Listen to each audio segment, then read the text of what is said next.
dan kali ini kita akan membahas tentang program pemberantasan buta aksara Taman Baca Masyarakat dan Kepemudaan. Langsung saja ke materi. Program pemberantasan buta aksara.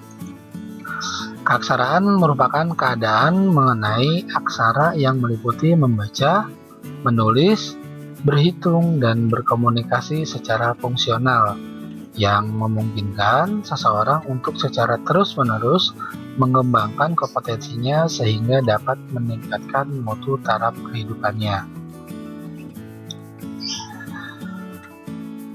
Program keaksaraan ini terbagi menjadi beberapa kegiatan pembelajaran untuk warga belajar dilaksanakan juga seperti kegiatan pembelajaran di sekolah yang mengacu pada standar kompetensi keaksaraan fungsional, dikembangkan berdasarkan tingkatan yang ingin dicapai masyarakat. Adapun keaksaraan dibagi menjadi 3 kelompok. Yang pertama adalah tingkat keaksaraan dasar. Yang kedua adalah tingkat keaksaraan lanjut, dan yang ketiga adalah tingkat keaksaraan mandiri. Nah, 3 kelompok keaksaraan ini masing-masing mempunyai beberapa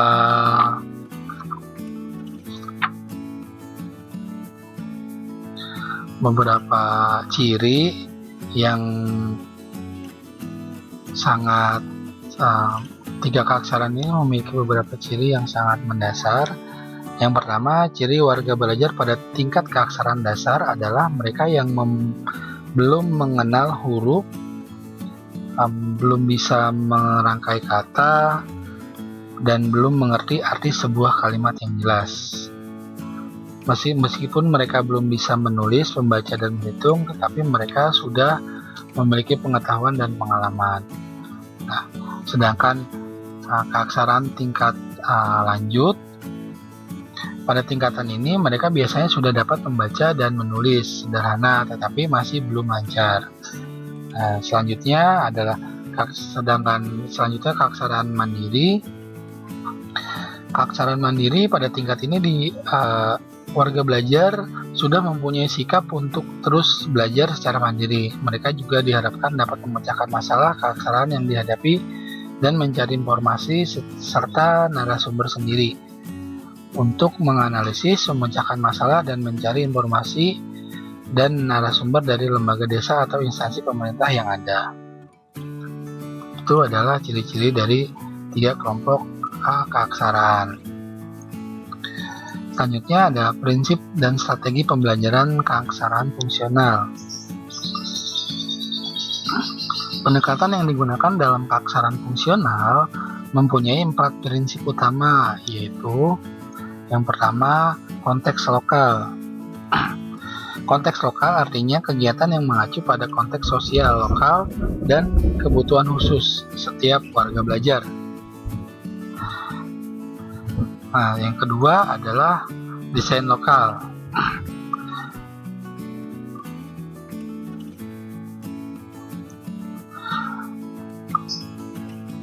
Bapak Ibu sebagai tutor perlu merancang sendiri kegiatan belajar di kelompok belajar berdasarkan minat, kebutuhan, masalah, kenyataan, dan potensi setempat. Rancangan kegiatan belajar harus fleksibel, mudah dimodifikasi, diganti, dan ditambah sehingga sesuai dengan minat kebutuhan warga belajar.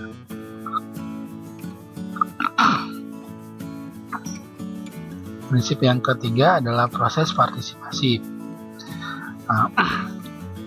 Perencanaan dan pelaksanaan dan evaluasi pembelajaran pemberantasan buta aksara dengan menggunakan pendekatan keaksaraan fungsional harus dilakukan berdasarkan strategi partisipatif. Oleh sebab itu, ada beberapa tutor mereka perlu melibatkan warga belajar secara aktif dalam setiap tahap kegiatannya. Dan yang keempat, prinsip yang terakhir adalah fungsionalisasi hasil belajar. Hasil yang diharapkan dari proses pembelajaran tersebut adalah warga belajar dapat memfungsikan keaksaraannya untuk menganalisis dan memecahkan masalah yang dihadapi dalam rangka meningkatkan mutu taraf hidupnya. Contohnya, memanfaatkan kemampuan bacanya untuk memperoleh informasi dan ide-ide baru. Kemudian contoh lainnya adalah berdiskusi dan menganalisis masalah dan sumber-sumber atau potensi yang ada di lingkungannya. Tolak ukur keberhasilan pembelajaran keaksaraan fungsional. Program keaksaraan fungsional bertujuan untuk membantu warga belajar mengembangkan kemampuan fungsional yang diperlukan dalam kehidupan sehari-hari. Beberapa kemampuan yang menjadi tolak ukur keberhasilan berdasarkan tujuan. Yang pertama, kemampuan fungsional untuk keperluan individu. Nah, kemampuan ini berkaitan dengan keperluan pribadi seperti membaca, menulis nama dan alamat sendiri, membaca surat, mengisi formulir, menulis kwitansi. Nah, itu merupakan kemampuan fungsional untuk keperluan pribadi. Lalu yang kedua, kemampuan fungsional untuk membantu anak-anaknya. Nah, kemampuan fungsional ini berkaitan dengan keperluan untuk membantu anak-anaknya, seperti membantu pekerjaan rumah anak-anaknya, menulis surat untuk keperluan sekolah anak-anaknya, membaca suatu bahan bacaan sederhana kepada anak-anaknya. Yang ketiga adalah kemampuan fungsional untuk aktualisasi diri. Nah, kemampuan membaca dan menulis fungsional yang harus dikuasai untuk aktualisasi diri adalah membaca buku hiburan, membaca buku untuk mendapatkan informasi, menulis untuk keperluan diri sendiri. Selanjutnya yang keempat adalah kemampuan fungsional yang berkaitan dengan pekerjaan. Nah, bahan belajar yang dapat dimanfaatkan untuk berkaitan dengan pekerjaan, misalnya bahan bacaan untuk peningkatan pekerjaan atau untuk membuat usaha, membaca, menulis, mencatat atau surat dari relasi kerja, partisipasi di dalam pertemuan yang berhubungan dengan pekerjaan dan mencatatnya. Itu adalah contoh dari kemampuan fungsional berkaitan dengan pekerjaan. Yang selanjutnya ada kemampuan fungsional yang berkaitan dengan sosial masyarakat. Nah, kemampuan fungsional ini berkaitan dengan aktivitas sosial di masyarakat. Contohnya membuat permohonan KTP, membaca persetujuan atau kontrak, membuat permohonan kartu perpustakaan, dan lain-lain. Nah, itu adalah contoh dari kemampuan fungsional berkaitan dengan sosial kemasyarakatan. Yang keenam, ada fungsional berkaitan dengan pendidikan. Kemampuan fungsional yang berkaitan dengan pendidikan, contohnya adalah menghadiri program kursus atau penyuluhan. Nah, program fungsional ini, kemampuan fungsional ini misalnya dilihat dari aktivitas warga belajar yang dilakukan, seperti mengikuti tes, lalu menghadiri pertemuan guru dan siswa, dan lain-lain. Selanjutnya, yang ketujuh ada kemampuan fungsional berkaitan dengan pengelolaan kelompok belajar. Nah, beberapa contoh perkiraan hasil program keaksaraan fungsional ini adalah membuat rencana dan kesepakatan belajar, menulis laporan, menulis berbagai formulir sederhana, melaksanakan kegiatan usaha keterampilan, mengikuti program kelompok belajar usaha atau KBU. Selanjutnya, pelaksanaan kegiatan pembelajaran di kelompok belajar. Efektivitas kegiatan belajar sangat tergantung pada kemampuan tutor dalam mengorganisasi dan membimbing warga belajar dalam kegiatan belajarnya. Pengalaman menunjukkan bahwa kegiatan menulis perlu didahulukan daripada kegiatan membaca, karena melalui kegiatan menulis, warga sedikit demi sedikit langsung belajar membaca. Sebaliknya, apabila mereka didahulukan belajar membaca, maka cenderung kurang terampil dalam menulis. Selanjutnya adalah penilaian pembelajaran. Tahap penilaian yang dikembangkan dalam program pemberantasan buta aksara dengan menggunakan pendekatan keaksaraan fungsional terdiri atas penilaian awal, penilaian proses, dan penilaian hasil belajar.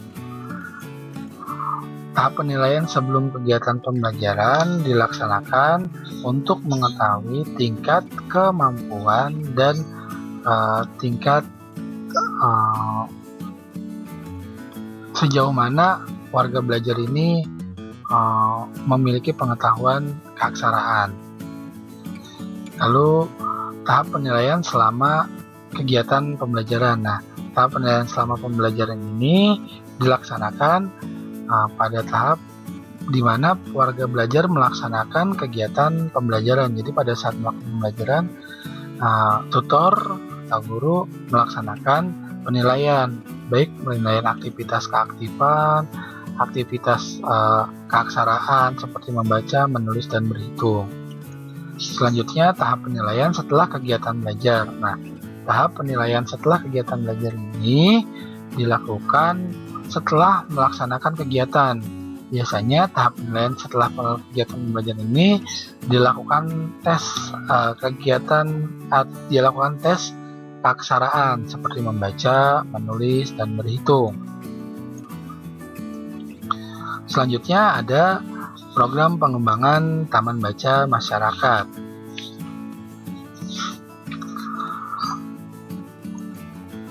Program pendidikan dalam masyarakat lainnya yang masih berhubungan dengan program pemberantasan buta aksara adalah taman baca masyarakat yang diharapkan dapat mewujudkan masyarakat gemar belajar dengan gemar membaca. Latar belakang taman baca masyarakat dengan mengacu pada Undang-Undang Republik Indonesia Nomor 20 Tahun 2003 tentang Sistem Pendidikan Nasional, ayat 4 tercantum bahwa satuan pendidikan non formal terdiri atas lembaga kursus, lembaga pelatihan, kelompok belajar, pusat kegiatan belajar masyarakat, majelis taklim, serta satuan pendidikan yang sejenis. Dalam kaitan dengan taman baca masyarakat, hal mendasar yang pertama harus tutor ketahui adalah latar belakang, pengertian, dan tujuan yang akan dicapai melalui taman baca masyarakat. Latar belakang taman baca masyarakat telah dimulai sejak tahun 1992. Kehadiran taman baca masyarakat merupakan pembaharuan dari Tanab Pustaka Rakyat atau TPR yang didirikan oleh pendidikan masyarakat pada tahun 50-an. Program TBM ini bertujuan untuk meningkatkan minat baca, budaya baca masyarakat. Oleh karena itu, bertujuan untuk meningkatkan minat dan budaya baca masyarakat, perlu dihadirkannya taman baca masyarakat.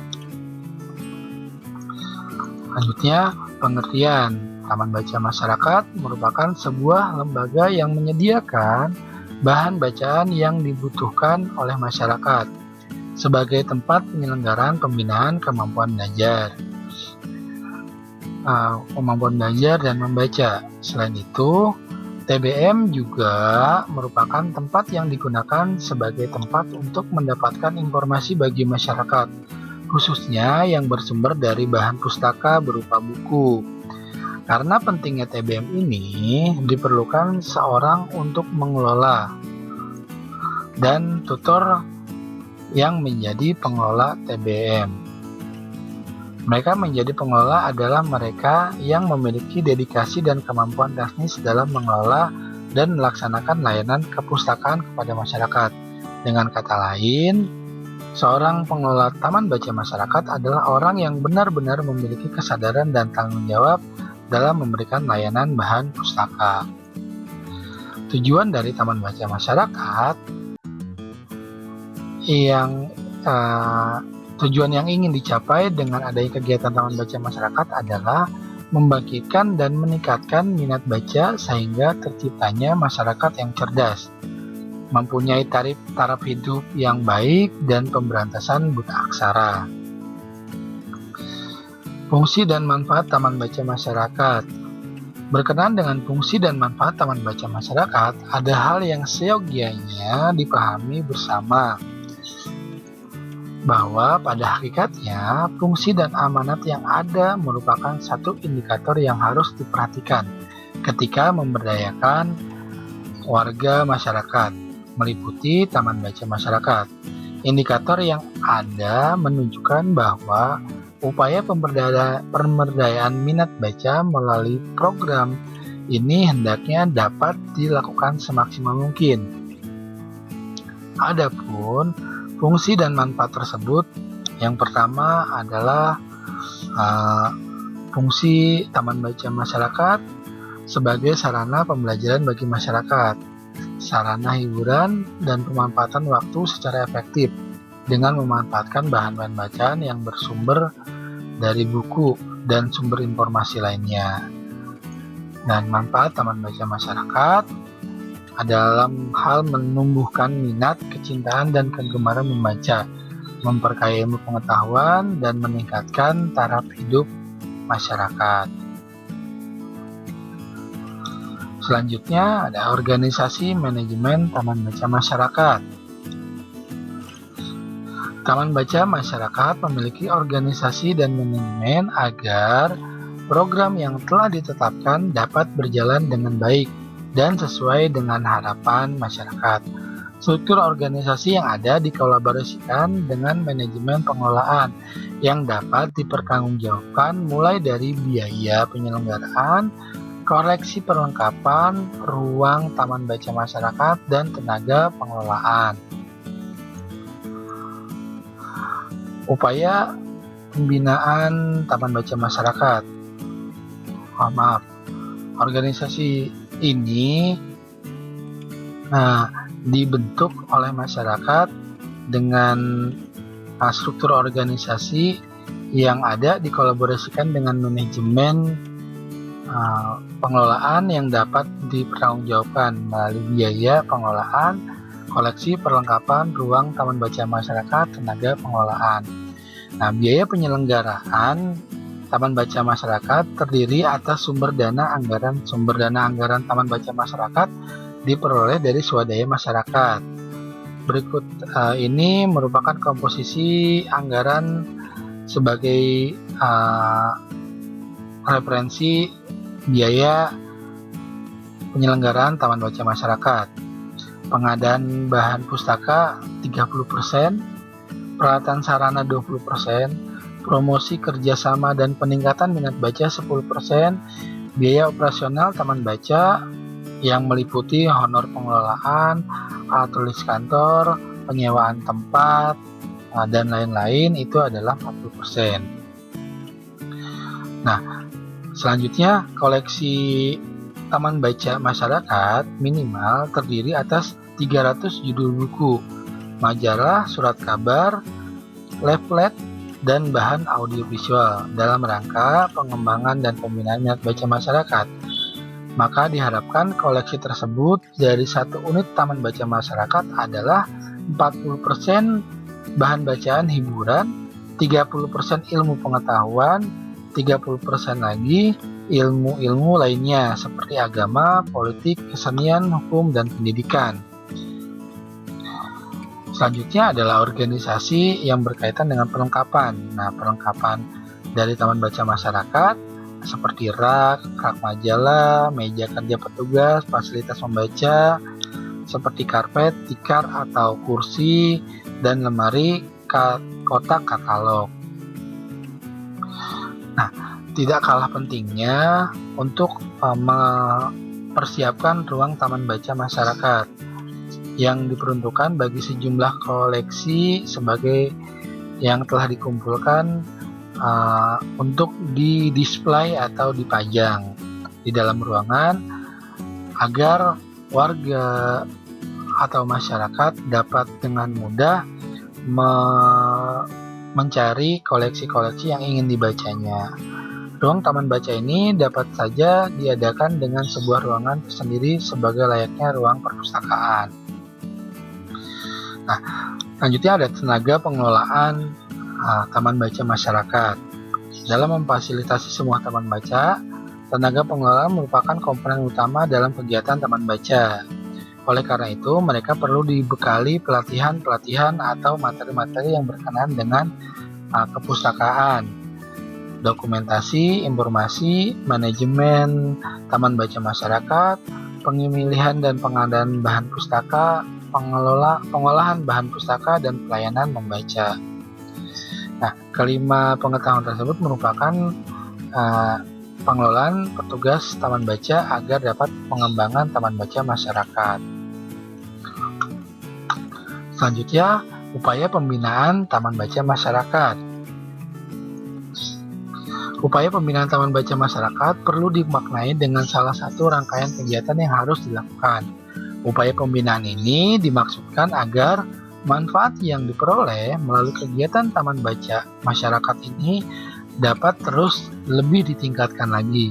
Harus diingat bahwa salah satu sasaran taman baca masyarakat adalah warga masyarakat belajar yang semula buta aksara, sehingga kalau kemampuan baca yang dimilikinya tidak dijaga, tidak menutup kemungkinan akan lupa. Untuk meningkatkan dan merevitalisasi kegiatan taman baca masyarakat yang telah ada saat ini, perlu tindakan nyata dari semua pihak, baik pemerintah pusat, provinsi maupun daerah, juga pihak-pihak swasta. Sebagai mahasiswa atau tutor yang aktif sebagai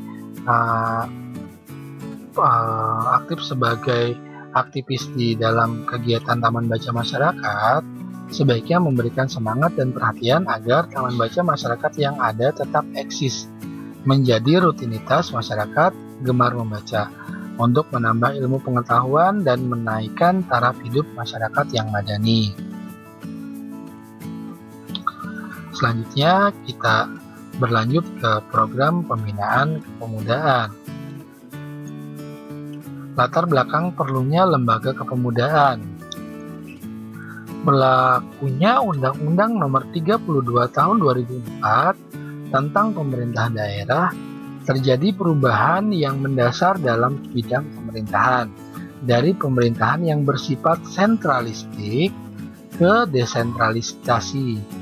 Pemerintah daerah memiliki peran yang sangat besar sehingga memerlukan sumber daya yang berkualitas, berpotensi dalam pembangunan, kreativitas, dan meningkatkan potensi agar sumber daya yang ada di suatu daerah dapat dikelola dengan baik melalui pembelajaran informal, formal, dan non-formal. Profil Pemuda Indonesia.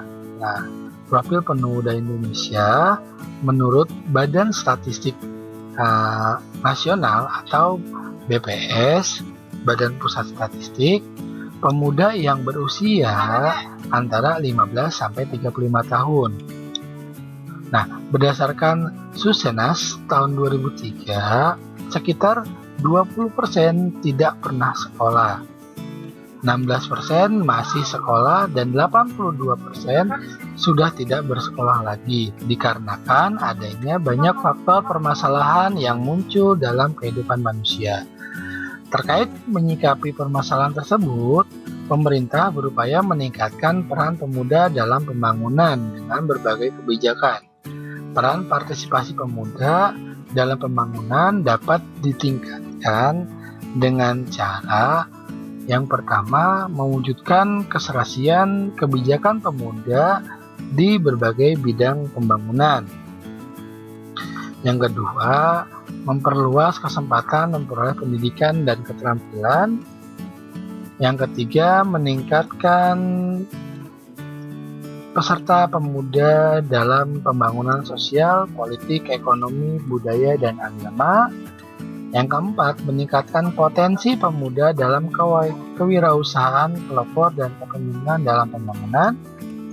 Yang kelima, melindungi segenap generasi muda dari bahaya penyalahgunaan obat terlarang, minuman keras, penyebaran penyakit HIV/AIDS, dan penyakit menular lainnya.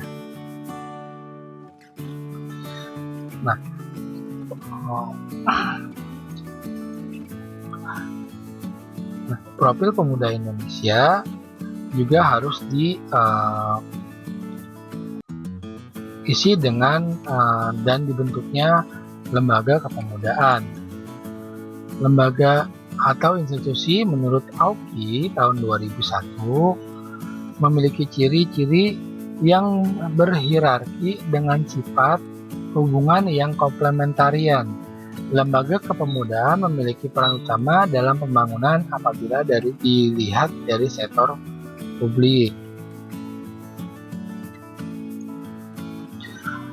Peran lembaga kepemudaan perlu ada upaya dalam rangka pengembangan lembaga kepemudaan sehingga dapat berkembang sesuai dengan dinamika lingkungan sosial dan lingkungan lainnya.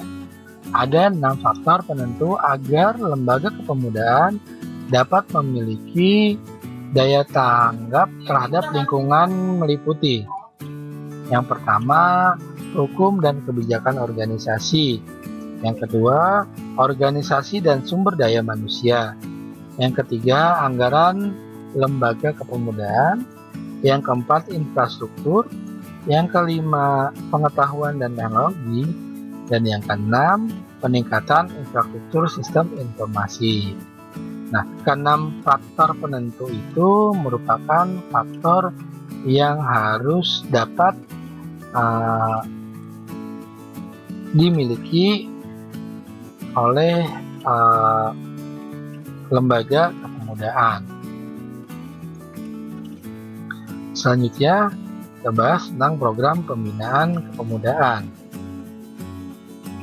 Dalam meningkatkan peran partisipasi pemuda dalam pembangunan, berbagai pihak berkompeten menangani masalah kepemudaan dapat menciptakan program-program sehingga para pemuda dapat berpartisipasi di berbagai bidang pembangunan.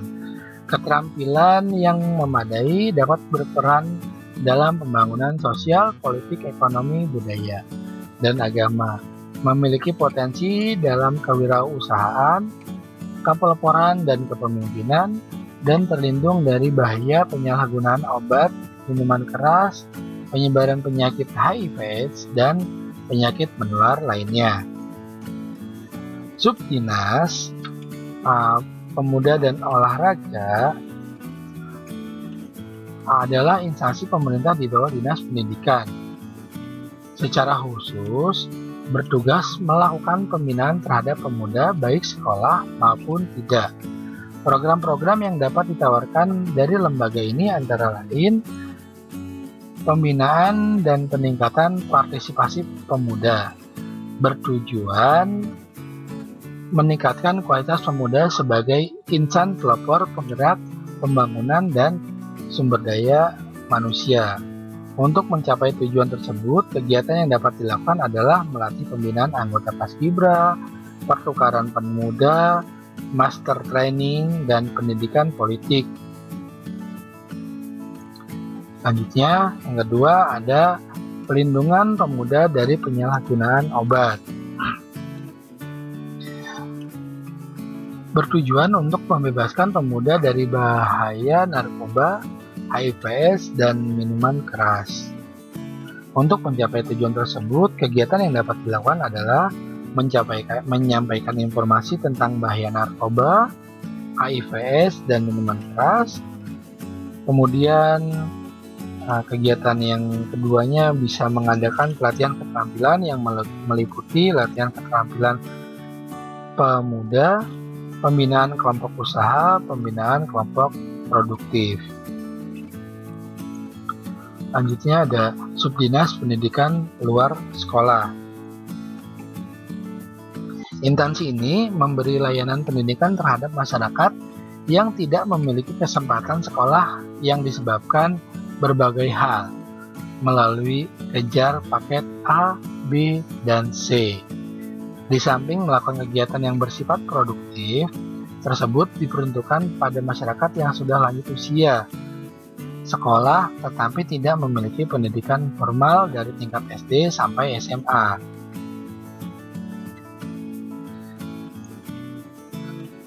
Selanjutnya, Dinas Tenaga Kerja dan Transmigrasi. Dinas Tenaga Kerja dan Transmigrasi merupakan instansi pemerintah yang bertugas menangani ketenagakerjaan dan perpindahan penduduk yang daerah kerjanya meliputi satuan daerah tingkat 2, setara dengan pemerintah kabupaten dan kota. Program yang diluncurkan biasanya sesuai dengan kebutuhan masyarakat sesuai dengan lingkungan tugas, wewenang, dan tanggung jawabnya. Program-program yang dapat dilakukan berkaitan dengan peningkatan kualitas tenaga kerja antara lain: yang pertama, pelatihan proses hasil pertanian, pelatihan teknologi padat karya, dan pelatihan keterampilan elektronik dan otomotif. Itu merupakan program-program yang dapat dilakukan yang berkaitan dengan peningkatan kualitas tenaga kerja. Selanjutnya ada dinas sosial. Peran dinas sosial dalam penanganan masalah kepemudaan adalah meningkatkan kemampuan peran pemuda melalui Karang Taruna. Karang Taruna didirikan dengan tujuan memberikan pembinaan kepada para remaja terutama yang putus sekolah dan menganggur.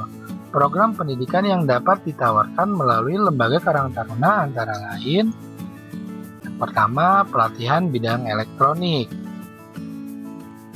Yang kedua, pelatihan kerajinan tangan. Yang ketiga, pelatihan memasak dan menjahit.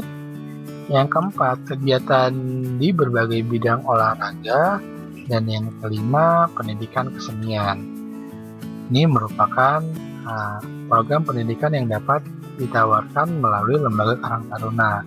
Selain 5 program ini, mungkin ada program-program tambahan yang bersifat kedaerahan, seperti kesenian yang berkaitan dengan kedaerahan atau pengembangan wilayah di lingkungan masyarakat seperti membuat taman wisata.